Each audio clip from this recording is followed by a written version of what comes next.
नमस्कार साथियों, मेरे प्यारे विद्यार्थियों।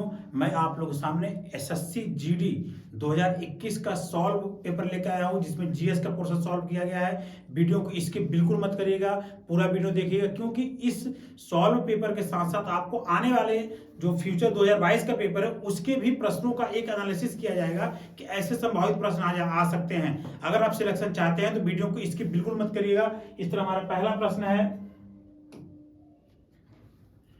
चींटी के काटने से कौन सा अम्ल स्रावित होता है। चींटी जब काटती है तो उसके शरीर से कौन सा ऐसा अम्ल होता है जो हमारे शरीर में प्रवेश करता है, तो वह होता है फॉर्मिक एसिड। फॉर्मिक एसिड जो होता है चींटी के शरीर से हमारे शरीर में प्रवेश करता है। अन्य देखिए, ये तो प्रश्न आया हुआ था, लेकिन इससे संबंधित प्रश्न और भी एग्जाम में आ सकते हैं। जैसे सिरका एस्टिक एसिड होता है, सेब में मौलिक एसिड होता है, अंगूर में टार्टेरिक एसिड होता है, इमली में भी टार्टेरिक एसिड होता है, खट्टे फल में साइट्रिक एसिड होता है। सभी खट्टे फल में आंवला हो गया, नींबू हो गया, इन सब में साइट्रिक एसिड पाया जाता है। तथा दूध और दही दोनों में लैक्टिक एसिड पाया जाता है, और घास में बेंजोइक एसिड पाया जाता है। ये संभावित प्रश्न है, यहां से प्रश्न आ सकते हैं। अगला हमारा प्रश्न है जो आया हुआ था, हड़प्पा सभ्यता के अन्य शहरों के विपरीत धौलावीरा शहर जो था वह कितने भागों में विभाजित था। क्योंकि हड़प्पा सभ्यता के जो शहर थे लगभग उनमें एक पैटर्न था, लेकिन धौलावीरा उनसे थोड़ा अलग था।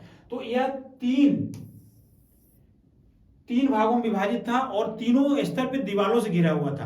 हड़प्पा सभ्यता से एक प्रश्न और बन सकता है आपका दीवार नदियों से संबंधित, कि मोहनजोदड़ो सिंधु नदी किनारे बसा हुआ है, लोथल भोगवा नदी किनारे बसा हुआ है, आलमगीर हिंडन नदी किनारे बसा हुआ है, हड़प्पा रावी नदी के किनारे बसा हुआ है, सुतकागो अरब सागर में है, रोपड़ सतलज नदी, कोट दीजी सिंधु नदी, कालीबंगा घग्गर नदी, रंगपुर मादर नदी, बालकोट अरब सागर और सुतका गेंडोर दास्क नदी। मैं आपको हड़प्पा सभ्यता के बारे में एक और बात बता दूं। यहाँ पे हड़प्पा सभ्यता का जो ये चतुर्भुजी बनी हुई है, जिसका जो है भारत में चार कोनों बना हुआ है। ये है हमारा इसका सबसे दक्षिणी सीमा, ये है पूर्वी सीमा, और ये है पश्चिमी सीमा, और ये है हमारा उत्तरी सीमा। तो इसमें जो सबसे पूर्वी सीमा है ये है आलमगीरपुर मेरठ, आलमगीरपुर, और ये हमारा जो सबसे पश्चिमी सीमा है जो कि अब पाकिस्तान में चला गया है, ये है सुतका गेंड। ऐसे भी प्रश्न बन सकता है, सुतका गेंडोर। और ये हमारा जो सबसे उत्तरी सीमा जो कश्मीर में है ये है मांडा, और सबसे दक्षिणी सीमा ये है दाइमाबाद। ये हड़प्पा सभ्यता के चारों कोने जो भारतीय क्षेत्र में पाए जाते हैं। अगला हमारा प्रश्न है, 13वीं और 14वीं शताब्दी के दौरान पंजाब में निम्नलिखित में से कौन सी जाति का प्रभुत्व था। ये हम लोग सभी लोग जानते हैं कि पहले जो हमारी जनजातियां थी ये बहुत ही वीर थी। तो ऐसे जनजातियों से संबंधित बहुत प्रश्न आता है, तो आप लोग कमेंट बॉक्स में बताइए कि भारत की कौन सी जनजाति सबसे अधिक पाई जाती है, यानी भारत की सबसे अधिक जनसंख्या वाली जनजाति कौन सी है। जनजाति से मैं आपको बता दूं, उत्तर प्रदेश में थारू जनजाति जो है ये सबसे अधिक संख्या में पाई जाती है।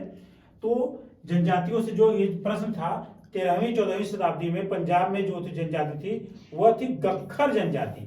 आप देख सकते हैं पंजाब में खोखर जनजाति 13वीं 14वीं शताब्दी में बहुत प्रभावशाली थी। बाद में गक्खर लोग आए, उनके मुखिया कमाल खान और गक्खर को अकबर मंसबदार बनाया। तब मुल्तान और सिंध मुगलों द्वारा अधीन किए जाने वाले पहले लंग और अरगुल लोगों का प्रभुत्व विस्तृत क्षेत्र था। तो यानी कि खोखर और गक्खर दोनों प्रभावशाली थे। लेकिन जो हमारा प्रश्न है 13वीं और 14वीं शताब्दी में, 13वीं और 14वीं शताब्दी के दौरान जो इसका सही उत्तर होगा ये होगा खोखर, गक्खर नहीं होगा, खोखर होगा सही उत्तर। हमारा अगला प्रश्न है, अक्टूबर 2020 में रिवर्स रेपो क्या था। मैं आपको बता दूं, जो रेपो रेट होता है, रिवर्स रेपो रेट होता है, किसी भी एग्जाम को देने से पहले आप लोग इसको जरूर चेक करिएगा। क्योंकि जो आरबीआई की जो बैठक होती है, त्रैमासिक बैठक होती है, जो क्वार्टरली स्टेटमेंट आरबीआई देता है अपना बैंक स्टेटमेंट, तो वह 3 महीने बाद अपने जो उसके रेट हैं उनको बदल सकता है। तो यहाँ पे जो हम रेपो रेट आपको बता रहे हैं ये जून 2022 का बता रहे हैं, जिसमें रिवर्स रेपो रेट 3.35 का था, रेपो रेट 4.40 का था, और कैश रिजर्व रेशियो 4 का था, और बैंक रेट 4.65 का था। यहाँ पे मैं आपको सेपरेट बता दूं कि बैंक रेट क्या होता है, रिवर्स रेपो रेट क्या होता है। बैंक रेट वह रेट होता है जिससे सारी बैंकें लॉन्ग टर्म के लिए आरबीआई से पैसा लेती हैं। यानी कि जो, क्योंकि आरबीआई को बैंकों का बैंक कहा जाता है, तो आरबीआई से सारी बैंकें पैसा लेती हैं। और जो हमारा रेपो रेट होता है, रेपो रेट वह रेट होता है जो शॉर्ट टर्म के लिए अचानक किसी बैंक को मान लीजिए कि 500 करोड़ की जरूरत पड़ गई और यह मात्र जरूरत पड़ रही है 3 दिन के लिए या 15 दिन के लिए, तो इस टर्म के लिए जो आरबीआई उनसे पैसा लेता है, आरबीआई से पैसा लेते हैं, उसको रेपो रेट बोलते हैं। और एक होता है reverse repo rate. Reverse repo rate वह रेपो रेट होता है कि मान लीजिए आज बैंक के पास 500 रुपए एक्स्ट्रा, 5,000 करोड़ रुपए एक्स्ट्रा आ गए, तो अब वो अपने पास क्या करेगा, तो इस पैसे को आरबीआई में जमा कर देगा। आरबीआई जमा कर देगा तो आरबीआई उसको रिवर्स रेपो रेट देती है। यानी कि bank rate, reverse repo rate का कॉन्सेप्ट यही है। अगला हमारा प्रश्न है, जैन धर्म के 24वें तीर्थंकर भगवान महावीर का जन्म कहां हुआ था। भगवान बुद्ध बौद्ध धर्म से, भगवान महावीर जैन धर्म से, इनसे प्रश्न जरूर आता है, आप इनको जरूर पढ़ लीजिएगा। तो जैन धर्म के 24वें तीर्थंकर भगवान महावीर का जन्म बिहार में हुआ था। इनसे संबंधित कुछ फैक्ट है। बिहार के वैशाली में इनका जन्म हुआ था। इनका जन्म बिहार के वैशाली में हुआ था।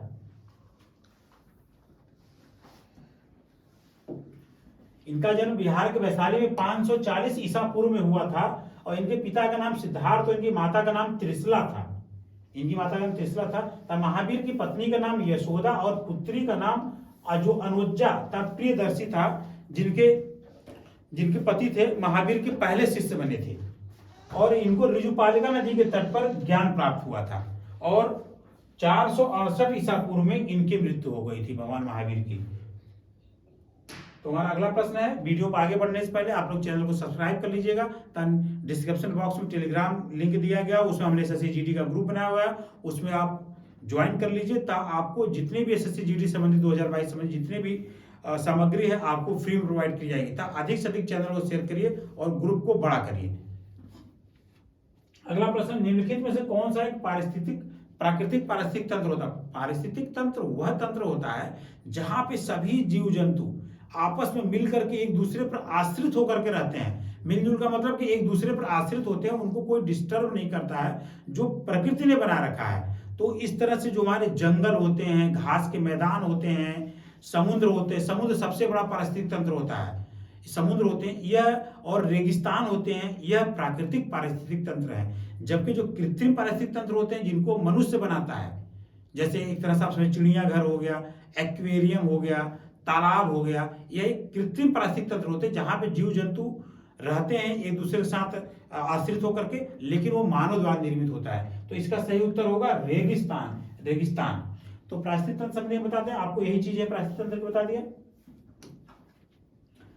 हमारा अगला प्रश्न है, पंजाब में मनाया जाने वाला लोहड़ी त्योहार किस महीने मनाया जाता है। लोहड़ी बड़ा ही पंजाब का सबसे महत्वपूर्ण त्योहार है और यह जनवरी महीने में मनाया जाता है। पंजाब के और भारत के त्योहारों से संबंधित मैं आपको बता दूं, हिंदू लोग होली, दीपावली, रक्षाबंधन तथा दशहरा का त्योहार मनाते हैं भारत में। जबकि दक्षिण भारत और असम में बिहू का त्योहार मनाया जाता है। तमिलनाडु में पोंगल का त्योहार मनाया जाता है। केरल में ओणम का त्योहार मनाया जाता है। ये बड़े ही महत्वपूर्ण है और इनसे प्रश्न जरूर आएगा, क्योंकि इस बार नॉर्थ इंडिया उठाया है तो अगली बार साउथ इंडिया उठा सकता है।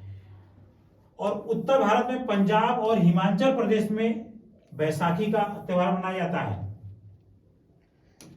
अगला प्रश्न है हमारा, निम्नलिखित में से किस दिन को international day to end immunity for the crime against journalist के रूप में मनाया जाता है। तो इस डे को 2 नवंबर, इसका सही ऑप्शन 2 नवंबर। इसके बारे में कुछ और दिवस के बारे में जान लें, इनसे संबंधित प्रश्न आ सकता है हमारा। 9 जनवरी को प्रवासी भारतीय दिवस मनाया जाता है। 9 जनवरी को क्यों मनाया जाता है प्रवासी भारतीय दिवस? क्योंकि 9 जनवरी 1915 को महात्मा गांधी साउथ अफ्रीका से इंडिया वापस आए थे, इसलिए भारतीय प्रवासी दिवस मनाया जाता है 9 जनवरी को। उसके बाद 11 जनवरी को लाल बहादुर शास्त्री की पुण्यतिथि होती है। 12 जनवरी को राष्ट्रीय युवा दिवस, 12 जनवरी राष्ट्रीय युवा दिवस स्वामी विवेकानंद का जन्मदिन होता है। अगला है 15 जनवरी को सेना दिवस। 23 जनवरी को नेताजी सुभाष चंद्र बोस की जयंती मनाई जाती है। और 25 जनवरी को भारतीय मतदाता दिवस, तब 25 जनवरी को ही भारतीय पर्यटन दिवस के रूप में मनाया जाता है। और 26 जनवरी को हम सब जानते हैं गणतंत्र दिवस मनाया जाता है। और 28 जनवरी को लाला लाजपत राय की जयंती, तब 30 जनवरी को शहीद दिवस, क्योंकि इस दिन महात्मा गांधी को नाथूराम गोडसे ने गोली मारी थी। और 30 जनवरी को ही कुष्ठ निवारण दिवस मनाया जाता है। अगला प्रश्न है हमारा, जो लोग नए जुड़े हुए हैं वीडियो को पूरा देखिएगा, क्योंकि इस वीडियो में आपको सिलेक्शन संबंधित सभी सामग्री प्रदान की जाएगी। वीडियो को स्किप करके आप गलती मत करिएगा। निम्नलिखित में से कौन सा एक फूल का भाग है? फूल में बहुत सी चीजें होती हैं, तो इसका सही उत्तर होगा स्त्री केसर। स्त्री केसर फूल का भाग होता है। अगली बार इससे प्रश्न बन सकता है। मनुष्य का वैज्ञानिक नाम होमो सैपियंस, मेढक का वैज्ञानिक नाम राना टिग्रिना, बिल्ली का वैज्ञानिक नाम फेलिस डोमेस्टिका, ये इंपॉर्टेंट है। कुत्ता का वैज्ञानिक नाम कैनिस फेनिमियस, गाय का वैज्ञानिक नाम बॉस इंडिकस, भैंस का वैज्ञानिक नाम बुबालस बुबालिस, बुबालस बुबालिस भैंस का वैज्ञानिक नाम है। बैल का वैज्ञानिक नाम बास प्रिमिजीनियस टारस, और बकरी का वैज्ञानिक नाम केप्टा हिटमस। ये प्रश्न संभावित प्रश्न है, क्योंकि जो जीएस का प्रश्न है ये बड़ा ही उटपटांग आता है। जो लोग जीएस नहीं पढ़ते हैं उनको लगता है बड़ा आसान है, और आप सिलेक्शन वाले कैंडिडेट को देखिएगा कि इस बार अगली बार 25 में से 15 नंबर जो जिसने जीएस में प्राप्त कर लिया था वो बहुत ही अच्छा था, वो सिलेक्टेड कैंडिडेट था। और ज्यादातर सिलेक्शन कैंडिडेट पाने वाले 10 से 15 के बीच में ही थे, 15 तो पार नहीं कर पाए थे। हमारा अगला प्रश्न है, कुव्वतुल इस्लाम मस्जिद कहाँ हुआ? कुव्वतुल इस्लाम मस्जिद यह दिल्ली सल्तनत के एक सुल्तान ने बनाया था, अभी आपको बताएंगे। तो यह दिल्ली में स्थित है। कुव्वतुल इस्लाम मस्जिद होते कुतुबुद्दीन ऐबक ने बनाया था। इससे संबंधित दिल्ली सल्तनत के जो कुछ स्थापत्य कला संबंधित कुछ मीनारें थी उनसे यह है कुतुब मीनार। कुतुबुद्दीन ऐबक ने इसका निर्माण प्रारंभ करवाया था 1206 में, जबकि इसका जो कुतुब मीनार का जो पूर्ण करवाया था वो इल्तुतमिश ने करवाया था। इल्तुतमिश और कुतुब मीनार के बीच इल्तुतमिश कुतुब मीनार के 5वीं मंजिल को भी बनवाया था, और इल्तुतमिश ने जो था एक कुतुबुद्दीन ऐबक का दामाद था और दिल्ली सल्तनत का वास्तविक संस्थापक कहा जाता था।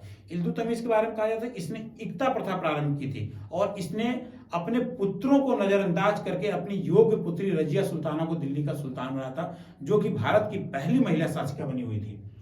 और कुव्वतुल इस्लाम मस्जिद, इस मस्जिद का निर्माण कुतुबुद्दीन ऐबक ने दिल्ली पृथ्वीराज चौहान के किले के पास करवाया था। और सुल्तानगढ़ी का मकबरा कुतुब मीनार के 3 मील दूर इल्तुतमिश ने अपने बड़े बेटे नसरुद्दीन का मकबरा बनवाया था। भारत में जो मकबरा प्रारंभ हुआ था, एक तरह से इल्तुतमिश को भारत में मकबरा प्रारंभ करने के लिए जाना जाता है।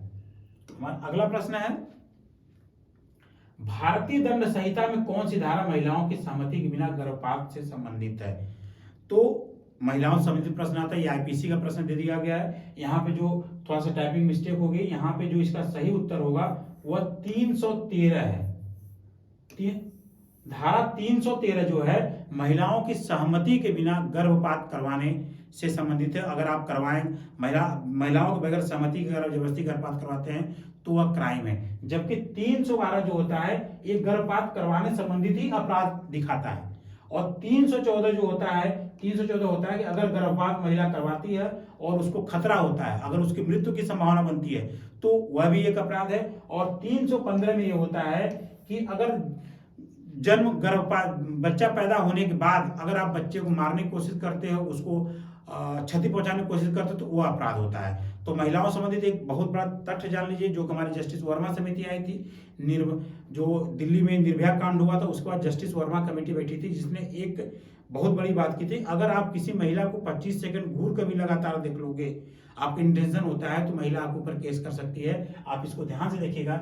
एक औरत की अनिच्छा और असहमति के बावजूद उससे संपर्क करने की कोशिश करना और उसे घूरना, उसकी जासूसी करना, बदनीयती से उसका पीछा करना और उसे दिमागी रूप से परेशान करना और उसके मन में भय अवचेतन तथा भय पैदा करना अपराध है। इसके लिए धारा 354D के तहत सजा दी जाती है। इसलिए बच्चों समझ जाओ, उम्र है लेकिन फिर भी गलती मत करना।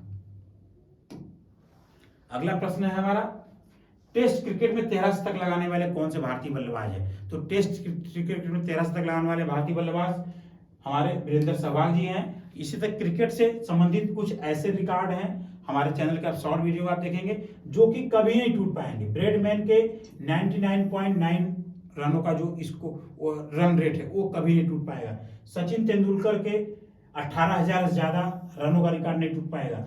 और मुरलीधरन के 1347 विकेटों का रिकॉर्ड भी कभी नहीं टूट पाएगा। तथा नाइट वॉचमैन के रूप में जेसन गिलेप्सी ने भारत के खिलाफ 201 रन की पारी खेली थी।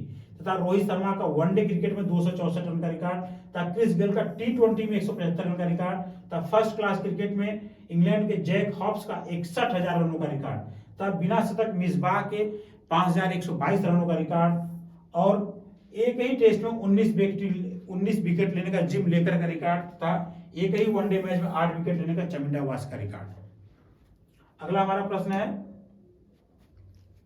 निम्नलिखित में से कौन सा बैरन द्वीप की एक अनोखी विशेषता? बैरन द्वीप जो कि अंडमान निकोबार द्वीप में पाया जाता है, वह वहां पर एक हमारा एकमात्र सक्रिय ज्वालामुखी पाया जाता है। अंडमान निकोबार संबंधित में बता दूं, वो पूरी तरह से जनजातीय एरिया है और उससे संबंधित बात है यह खतरनाक है, यहाँ के लोग आदिवासी हैं। तो अंडमान निकोबार में एक समय मूल जनजातियों में 6 से 7 समूह पाए जाते थे, जिसमें जारवा, ओंगे, ग्रेट अंडमानीज, सेंटिनलीज और सैम्पेंस बो।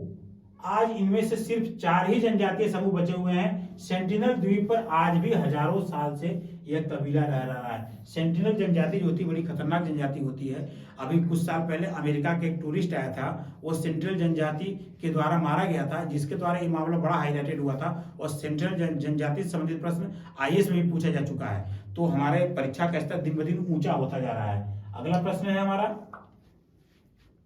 उकाई बांध किस नदी में बना हुआ है? उकाई बांध यह ताप्ती नदी पर बना हुआ है। तथा अन्य बांधों से संबंधित हमारा जो कि संभावित प्रश्न है आ सकते हैं हमारा, टेहरी बांध भागीरथी नदी में बना हुआ उत्तराखंड में, हीराकुंड बांध महानदी बना हुआ उड़ीसा में, तथा सरदार सरोवर बांध नर्मदा नदी गुजरात में बना हुआ है। फरक्का बांध परियोजना जो है हुगली नदी में पश्चिम बंगाल में बना हुआ है। तथा उरी बांध झेलम नदी जम्मू कश्मीर में बना हुआ है। दुलहस्ते बांध चिनाब नदी जम्मू कश्मीर बना हुआ है। सलाल बांध परियोजना ये चिनाब नदी जम्मू कश्मीर बना हुआ, तो बगल बिहार बांध चिनाब नदी ये भी बना हुआ, चिनाब नदी भी बना हुआ है। आपको SSC GD तक अन्य प्रतियोगी परीक्षाओं संबंधित सारे करंट अफेयर्स और सारे मटेरियल आपको प्रोवाइड किए जाएंगे। और वीडियो पसंद आए तो वीडियो को लाइक जरूर करिएगा। तो अंत तक वीडियो देखने के लिए आपको धन्यवाद। चैनल पर बने रहिए। Thank you.